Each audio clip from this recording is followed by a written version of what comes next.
the heart of the Mediterranean, there exists a special world where bears and eagles live free among the vestiges of a distant past.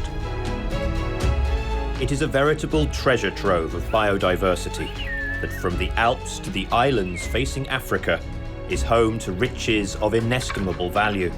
Thousands of species of plants and animals, including the continent's fiercest predators.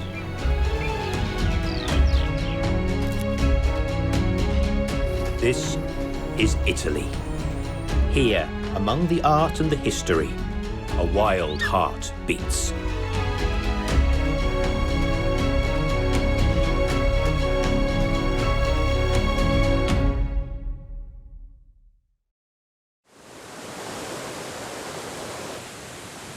From the rocks of Valnerina in Umbria, the green heart of Italy, the Velino stream joins the Nera River. It does so spectacularly, with a fall of 165 metres. The Marmore Falls, one of the highest waterfalls in Europe, attracts visitors from all over the world. The waterfall is not only an evocative element of the Italian landscape, but also the location of an involuntarily man-made experiment in biological evolution, one that has now got out of control. The invasion of the river Tiber by the killer crayfish.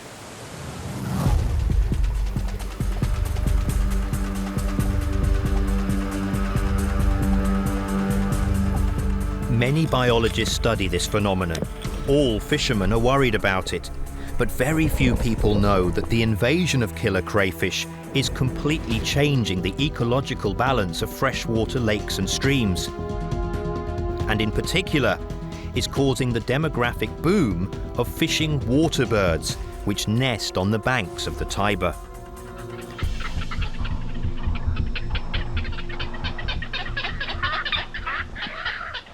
Killer crayfish are alien creatures. They do not belong to the indigenous fauna of Italy and Europe. Birds do not care about that. They have just learnt the art of crayfishing to survive.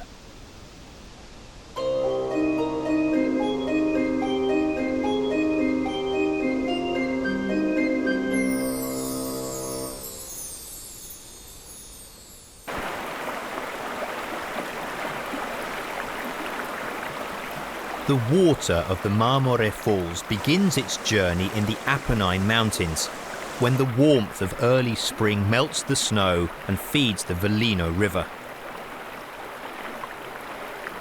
This is the habitat of the dipper. The water is freezing cold, but the dipper is very busy.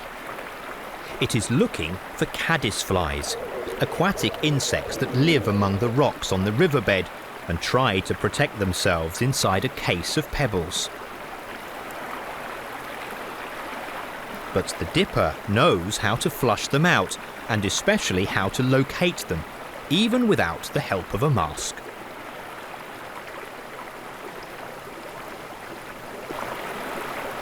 It dives courageously, its dense, waterproof feathers keeping it warm and dry, even when the temperature reaches 0.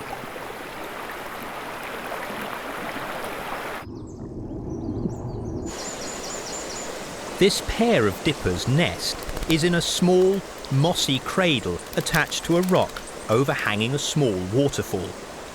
It is a place safe from any terrestrial or airborne predator.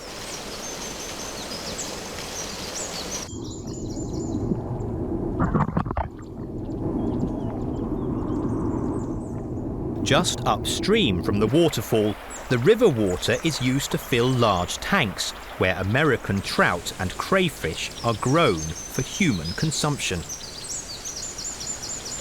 They are continually supplied with cold, clean, oxygenated water, which then returns to flow freely along the riverbed. But now that water is not quite as clean, and above all, has some new inhabitants.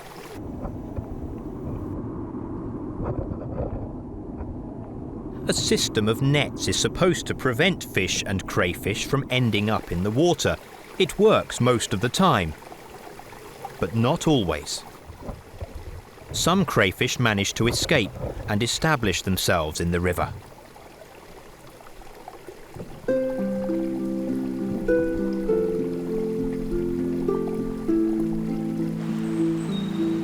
Having flowed through Rieti, it flows across a vast plain, once full of lakes and marshes formed by its recurrent floods. The ancient Romans, always looking for land to conquer and exploit, came up with the idea of cutting through the mountain and sending the water of the Velino River below into the Tiber through its tributary, the Nera. The stuff of science fiction? Not at all. The ancient Romans often performed considerable feats of engineering, and this particular one was completed in 271 BC. 50 cubic meters of water tumbled in 3 cascades into the valley of the river Nera near Terni.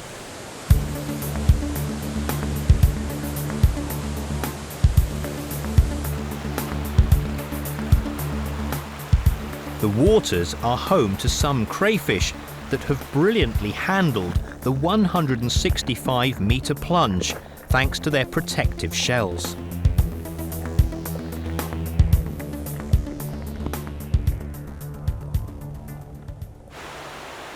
A little further down the falls, the Nera completes its mission to feed the Tiber.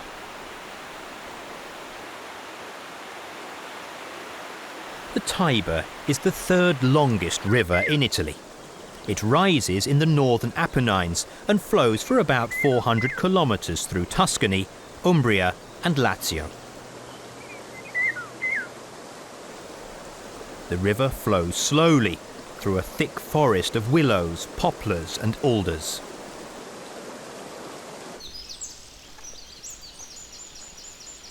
And a thin strip of trees and shrubs along the banks, because the rest is cultivated fields.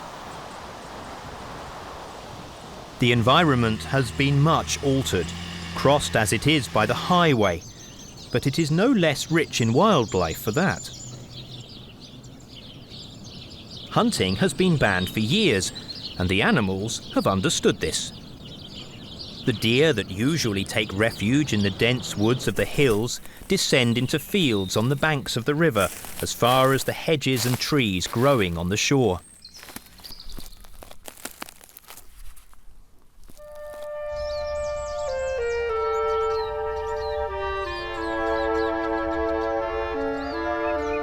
A dam stops the flow and gives rise to one of the largest artificial lakes in Italy, Lake Alviano. Unlike many other basins created for hydroelectric purposes, Lake Alviano is shallow, has gently sloping banks and is relatively wide, making it a mini Amazon in the heart of Italy. For the crayfish that survived the 165-meter plunge, this is paradise. The crayfish feel as if they have returned to the swamps of Louisiana and Florida, where their ancestors were caught before being imported into Europe half a century ago. In the muddy bottoms of the puddles, they can hide and look for food. It is a much more favourable environment than the rapid Velino River, where they had to fight against a swirling current.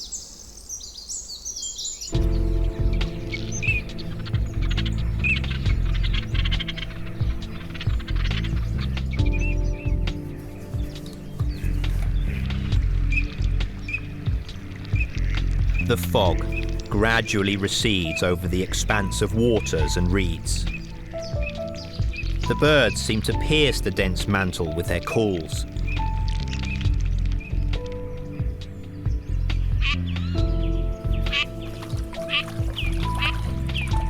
The ducks begin courting, showing off their beautiful plumage.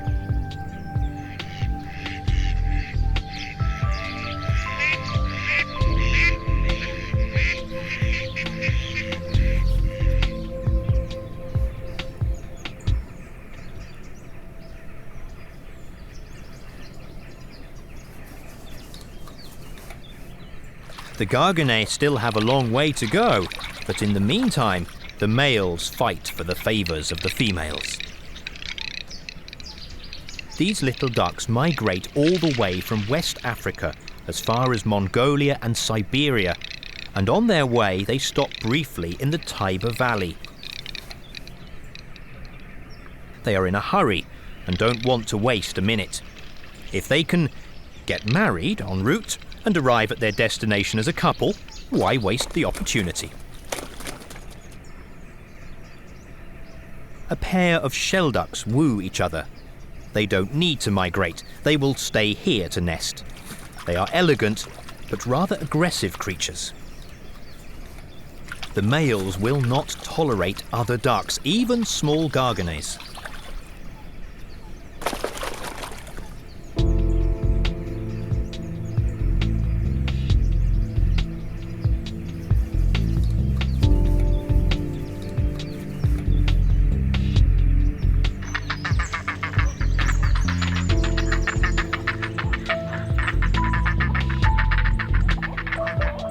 Among the herons, the first to nest are the grey herons. The snow has not yet melted on the Apennine Mountains, and there is still no sign of leaves on the trees. The colony is already established, and various couples are engaged in the early stages of reproduction.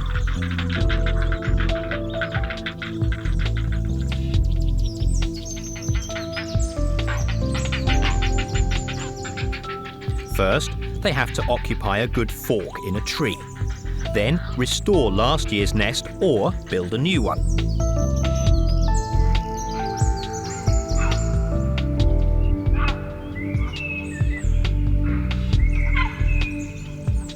The herons' nests are 10 meters up, impossible for a terrestrial predator to reach.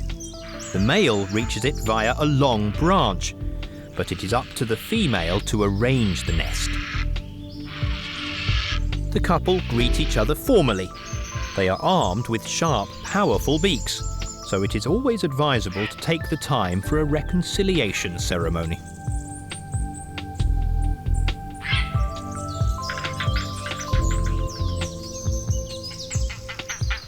Nearby, another female is hatching her eggs. She doesn't move, checking out what is happening around her. For over a month, she will be sitting on the eggs during the day, getting her companion to take her place occasionally.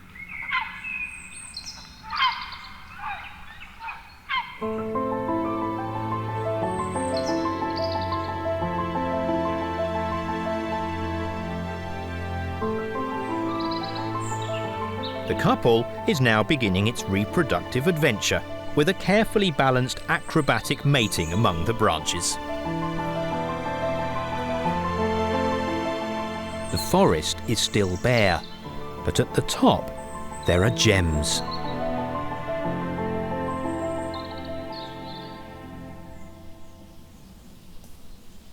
Small moths swarm around the first leaves. These are green longhorn.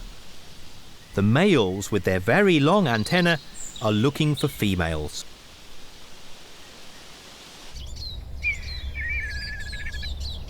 The black kites have returned to the shores of the lake. They have spent the winter in Africa, south of the Sahara, and crossed the desert and the sea to get here. They are light, with long, broad wings, and can glide effortlessly, brushing by each other as they mark out the borders of their nesting area in the woods overlooking the lake shore.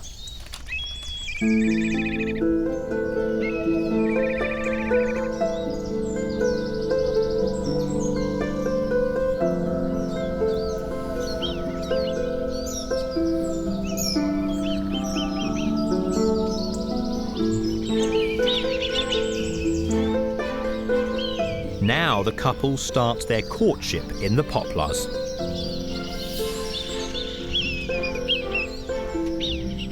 A storm of what look like soft snowflakes floats through the air. The poplar seeds drift lightly on the wind, thanks to their parachutes.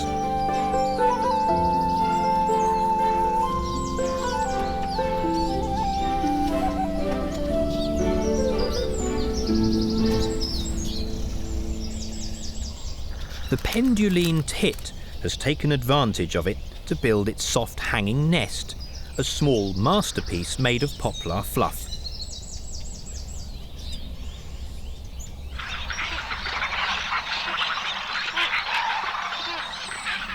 Other fishing birds appear in the heron colony. Cormorants have webbed feet and move rather awkwardly among the branches. Their landing must be measured so that they can get airborne as close as possible to the nest. Once, cormorants were seen only in the winter, but in the last few years pairs have started sharing the trees with the herons. Cormorants are hot. They disperse heat by vibrating the bare skin on their throats. Around their nest tree, sparrows are busily searching for a small room suitable for their housing needs.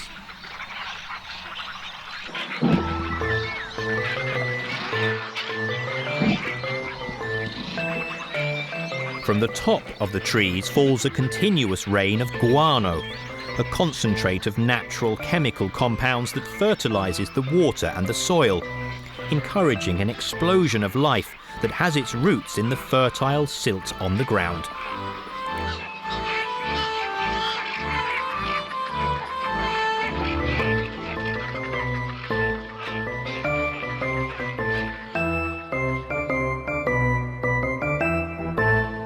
It is a thin, clay-like mud collected from the river and its tributaries in the hills along its course.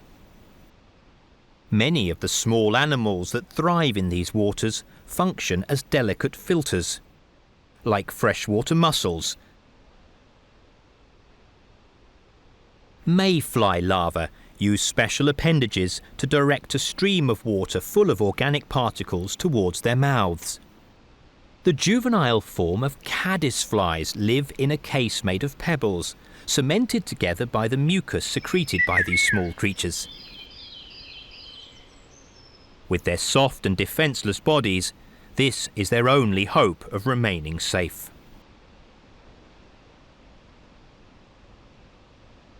These pools contain thousands of mosquito larvae, but few will become adult mosquitoes, because if there is one creature that is helpless and enjoyed by aquatic predators, it is the mosquito larva.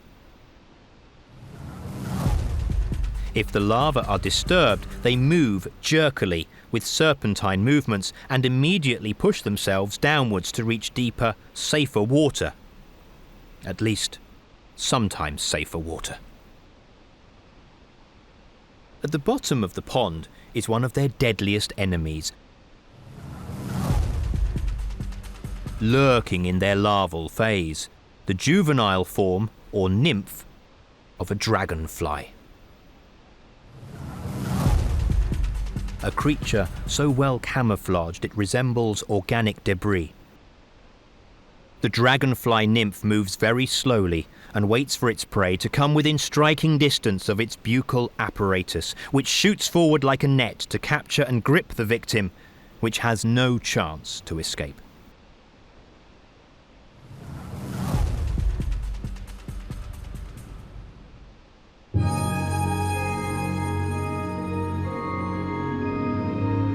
Other predators operate on the surface. Very skilled at living where water and air meet are the boatmen, from the order Hemiptera, which also includes cicadas and green vegetable bugs. Like cicadas, they too have a buccal apparatus made to suck liquids, but in their case it is not the sap of the trees, but the vital fluids of a victim. Boatmen inject a cocktail of enzymes into the body of their prey, turning it into a milkshake ready to be sipped with a straw.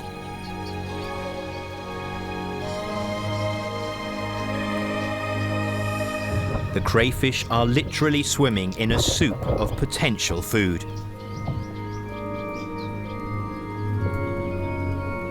Living or decomposing matter, of animal or vegetable origin, anything can satisfy their insatiable appetites. and armed with strong claws, killer crayfish can live as long as 10 or 12 years, much more than many other creatures with fewer defences.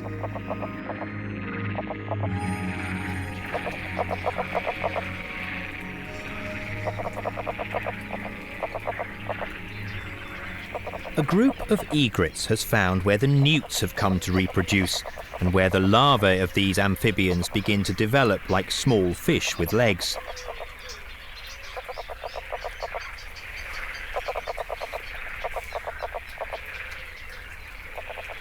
They always try to hide in the aquatic vegetation.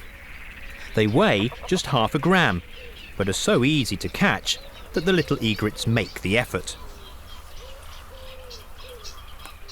Many cannot escape the birds' acute eyes and sharp beaks. A real massacre.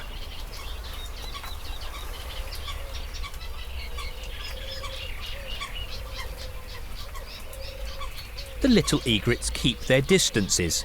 Each specimen occupies and defends a small fishing or rather hunting ground. The denser aquatic vegetation helps the newts to hide, but the little egrets have found a way to flush them out. They move the plants and the mud with their feet, uncovering the last unlucky newts that have sought refuge on the riverbed.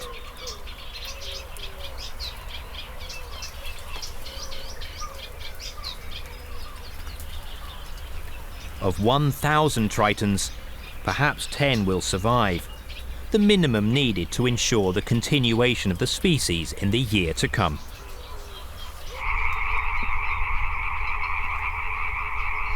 The water lily flowers begin to come out. Each water lily leaf is a two-sided ecosystem.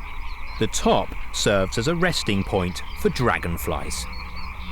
Underneath, encrusted with microscopic algae, the large round surface accommodates aquatic snails and flatworms.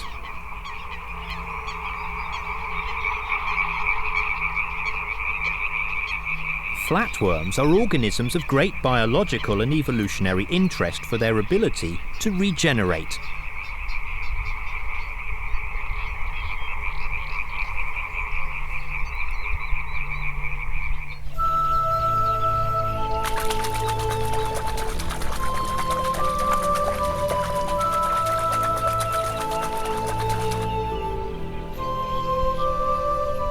The crested grebes have adopted their most elegant plumage, with tufts of feathers on their heads and a colourful collar that expands onto their cheeks.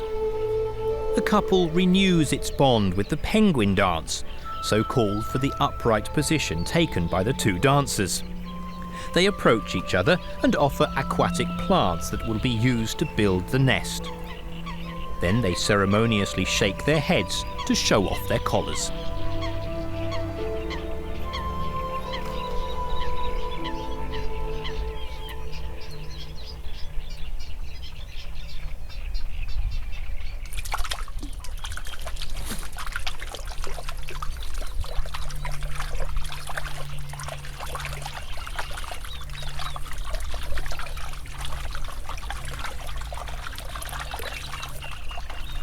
The reeds protect the broods of waterfowl, keeping them safe from predators on the land. No fox can go deep into the water to reach the coot's raft or raid a brood of small hens.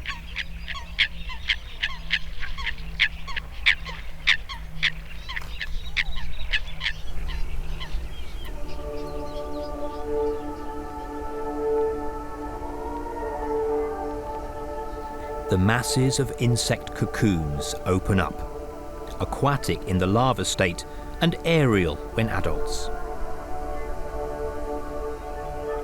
The buzz of millions of wings becomes as strong as the roar of a distant plane.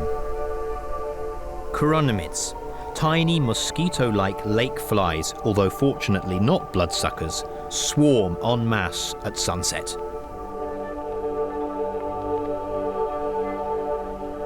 They form clouds where males and females meet to mate, a real boon for insectivorous birds that have synchronized their reproductive activities with this explosion of flying plankton.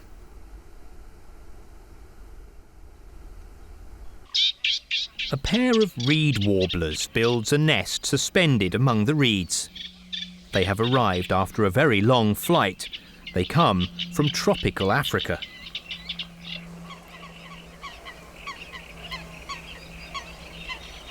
Twilight does not slow the pace of activity of birds that have just a few weeks to breed this season.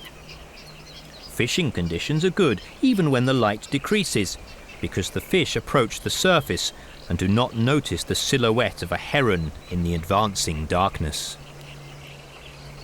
Jackdaws, on the other hand, love light and so go to sleep on their safe perches.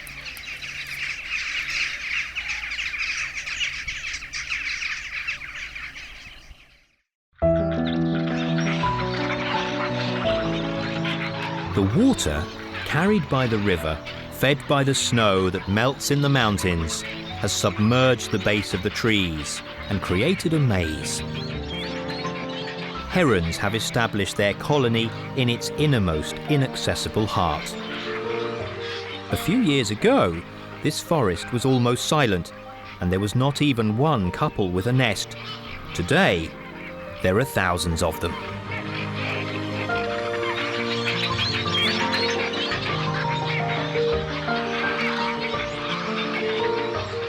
Only those with webbed feet or long, stilt-like legs can move here.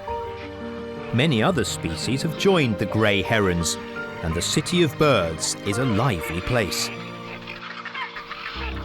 The nests are distributed in apparently chaotic fashion, but in fact follow very precise rules to try to ensure a relatively peaceful coexistence. It's like a large condominium inhabited by quarrelsome tenants. The cormorants live on the upper floors, while the grey herons are right up in the attic.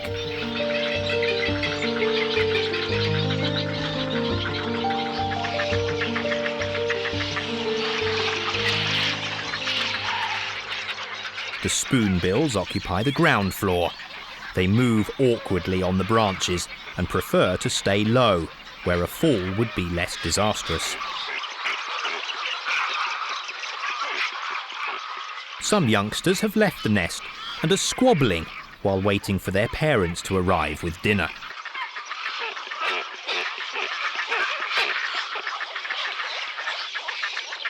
Thanks to the many numbered rings on their legs, put there by ornithologists in various European colonies, it has been possible to reconstruct the journey that led them to settle on the banks of the Tiber.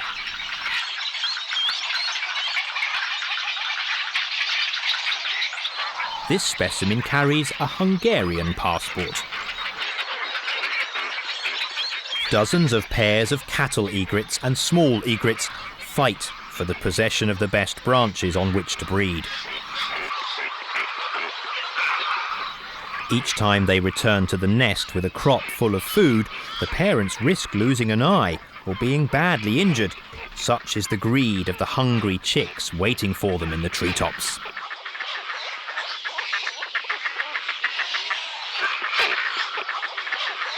Eating is a matter of life or death for the baby egrets and the growing little egrets, and siblings fight with no holds barred 20 metres up in the air.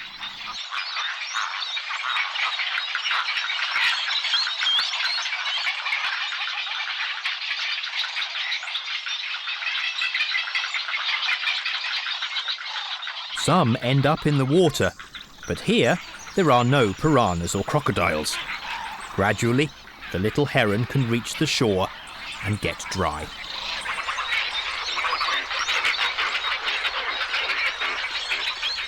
This is when they need the most food. Each chick consumes as much as an adult, if not more, and because each brood is composed on average of 3 chicks, the impact is multiplied. A hungry population has an impact on the resources offered by the waters, the reeds, the expanses of water lilies and Potamageddon. Tons of fish, invertebrates, frogs and other aquatic animals end up in the capacious stomachs of an army of fishermen. Each has a particular fishing technique, a restricted catch area and a specific prey.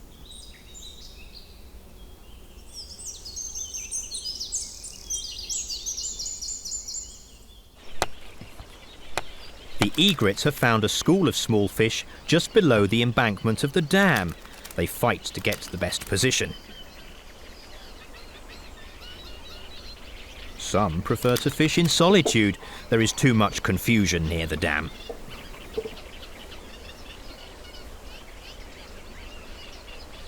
This one has found a small frog among the leaves of the Potamogeton.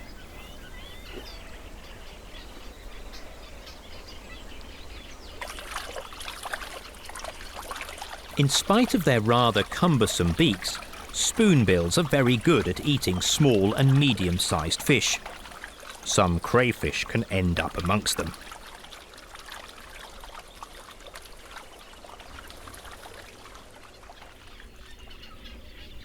The squawk or heron is solitary by nature.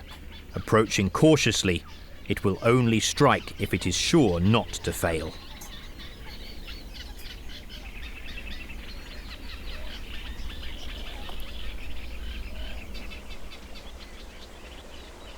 Pygmy cormorants fish in the shallow waters among the vegetation. They look underwater, searching for crayfish, their favourite prey, which hide very well in the mud and among the plants. Night herons go fishing at night and spend the daylight hours almost motionless on the branches of the tree or in the water.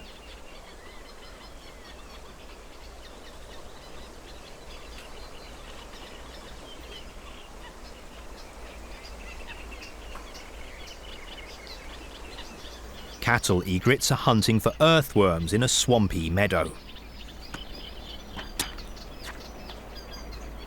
Unlike larger herons, these show a marked preference for invertebrates, as do black-winged stilts, relatives of snipes. Thanks to their long legs, they can go into the high water to capture anything that moves between the aquatic plants. Black-winged stilts lay their eggs in a small pile of plants and mud directly on the ground. They are exposed to many risks, but they vigorously and loudly defend the airspace around their nests.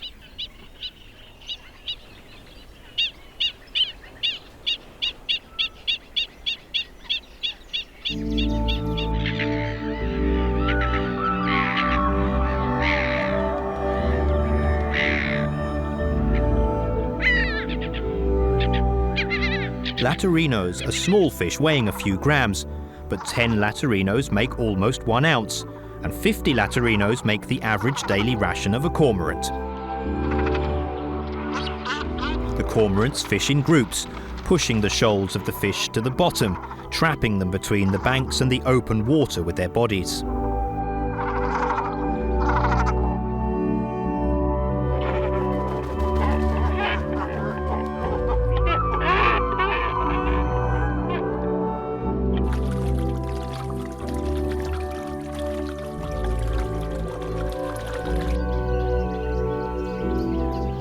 Solemn, on the top of a pole, an osprey consumes its prey. Now it cleans it calmly, hoping that no crow or seagull will bother it.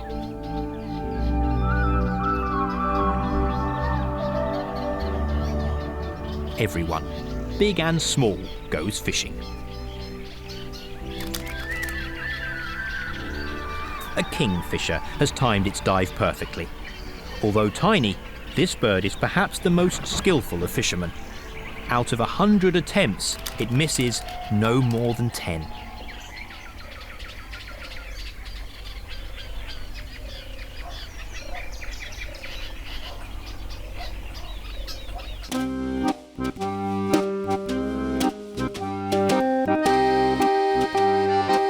Once inhabited by pike, perch, carp and eel, the Tiber and Lake Alviano were once the fishing grounds of families of fishermen who had the opportunity to catch fish of some value that were very popular in the city.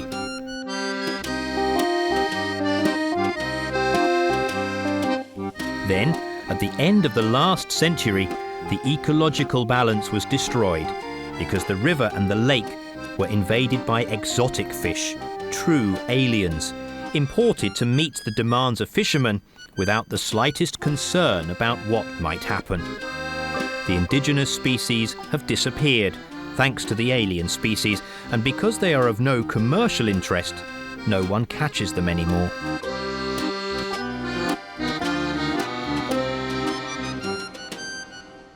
In the lake, as well as native species like the increasingly rare eels swimming upstream, there are at least 10 species of exotic fish, ranging from American pumpkin seeds to Asian carp, which now represent the heart of the local fishing industry. Large koi carp, with their incongruous reddish-orange colouring, swim alongside American terrapins.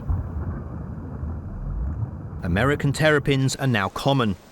They are very good swimmers and emerge from the water only to sun themselves. Whoever once kept them in small tanks at home had no idea how big they could grow.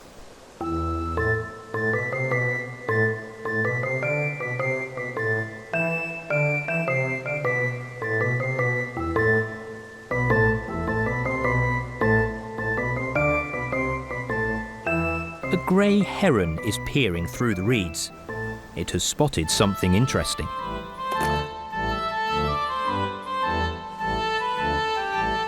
It has caught a catfish, an American species. Another hit. The egret has caught a Crucian carp, a relative of the goldfish. This time, a Chinese species. A little grebe emerges with a mosquito fish in its beak, a small fish of North American origin. The alien fish have increased dramatically and have become the food of herons, cormorants and spoonbills. But the demographic boom of these birds is thanks mainly to the American crayfish, the ancestors of those that survived the plunge from the Marmore Falls.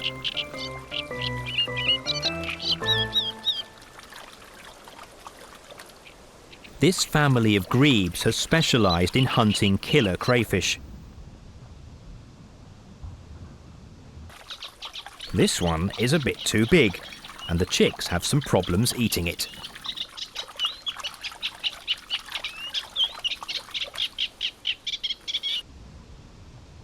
The alien crustacean that has invaded the rivers and lakes of Europe has found something able to keep it at bay.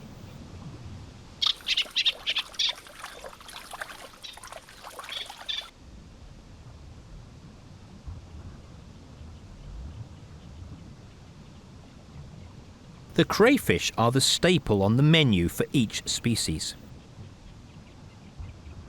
Even a lonely, sacred ibis has arrived from who knows where to eat crayfish. The killer crayfish have now turned into prey.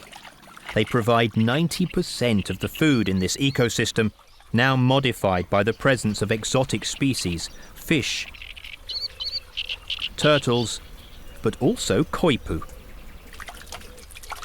Even the vegetation is affected by the new tenants. Once, there was a risk that the reeds would become too dense, but now there are those who diligently eat the reeds and the buds of any plant. Reeds are to coypu as bamboo is to pandas. A rich population of coypu is now firmly established on the shores of Lake Alviano. Coypu are American citizens with long-term residence permits. They are rodents vaguely similar to a large rat or beaver and come from South America. They would have been happy to stay there, but in the last century they were imported into Europe to provide fur. Some of the more fortunate have managed to escape and now hide on the banks of rivers and lakes, leading a clandestine existence. Now that coypu fur is no longer fashionable, they can set foot outside and devote themselves to their families and to their favourite activities without fear of being turned into a jacket.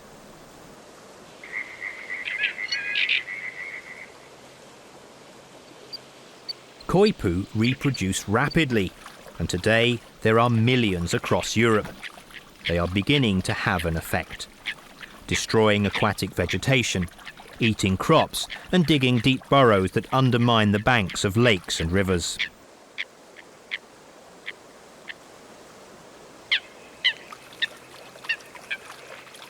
Strictly vegetarian, coypu usually do not interfere with birds, but they are so stout that they could destroy nests just in passing.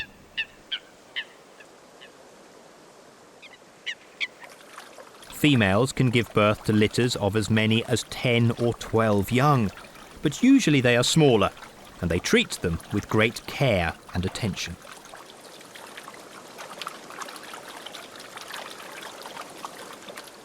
Mother and child share moments of great tenderness.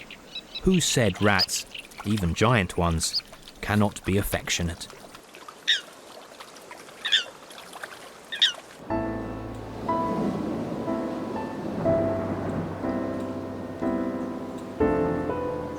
A spontaneous experiment is taking place in the River Tiber, and in particular in the Lake Alviano.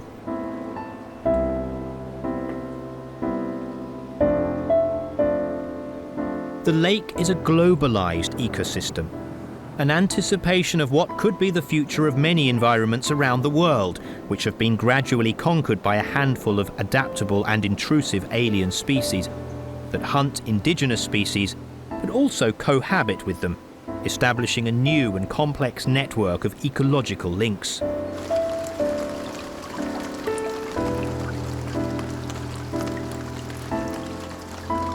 A great evolutionary laboratory that tests, with mixed results, whether native and alien species from distant parts of the globe introduced deliberately or accidentally by men can coexist and integrate.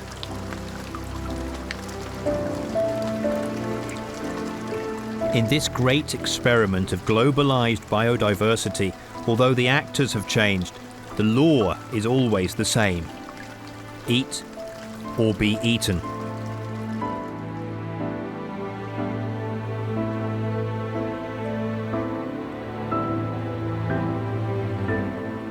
The only great unknown factor for these exotic organisms is their ability to adapt to the climate, which, although milder, exposes them to temperatures much lower than those to which they were accustomed in their native regions.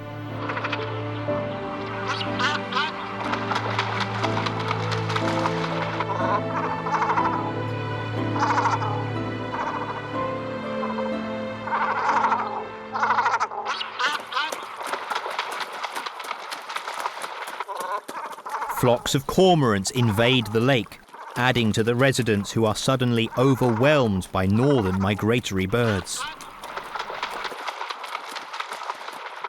A flock of cormorants operates as a closely knit team. They have decided to fish in a body of water. Who knows which individual made this decision, but it was done so decisively that others have followed, and the group has grown. They start from one end, moving as a unit towards the opposite bank.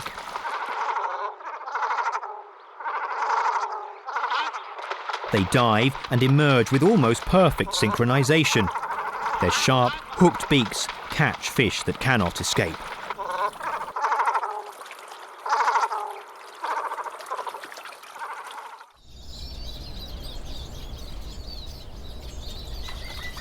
Winter.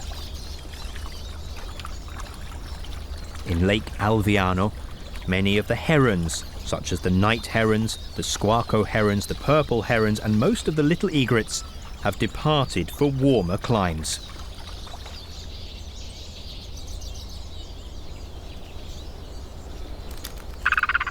On the other hand, the population of great egrets, stately hunters operating in the high waters but also sometimes on land, has increased tenfold.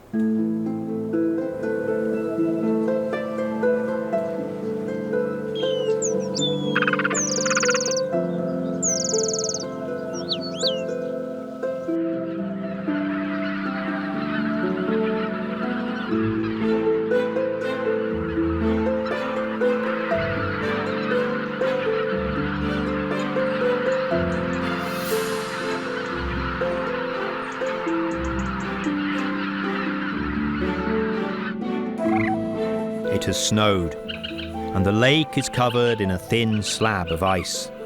There is not a sign of frogs or tortoises.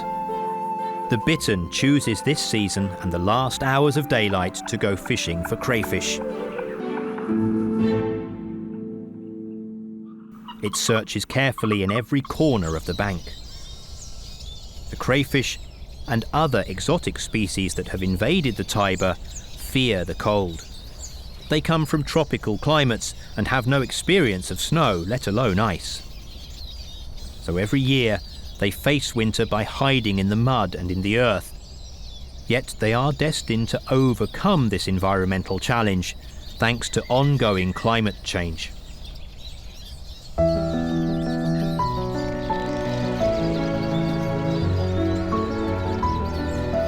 Winter temperatures are now milder. Cold and snowy winters are rare, and ice only lasts a few days. The descendants of the coypu and crayfish have been increasingly selected to withstand moderate waves of frost, and so you can be sure that the Tiber and its lake will look more and more like a tropical waterway, and killer crayfish and American turtles will no longer struggle to survive. We need to prepare for a future of cohabitation with the aliens.